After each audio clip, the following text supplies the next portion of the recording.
Four people are dead, a fifth in critical condition tonight after a shooting in Ohio with local ties. Police believe it may be a case of murder-suicide. It happened Monday. A West Side High graduate who grew up here in Augusta is one of the victims shot and killed. Crime scene tape surrounds the home in Clarendon County, Ohio that belonged to the Kane family. Neighbors say the house was in foreclosure and deputies arrived to serve eviction papers when shots rang out. It's hard for anybody to understand this.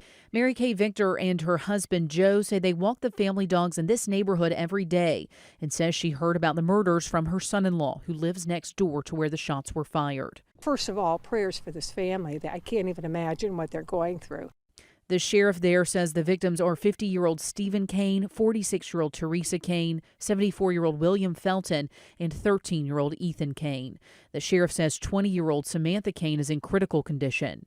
Stephen Kane was known as the lead singer for a band, Critical Chaos, which plays groove thrash metal, according to the band's website.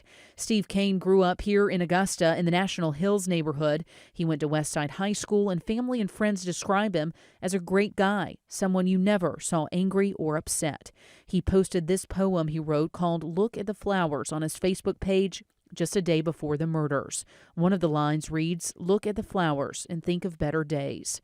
His 8th grade son Ethan's school reflected on those better days today. Teachers and staff members were in tears today. The superintendent says teachers today closed the textbooks and allowed students to talk about the death of their classmate.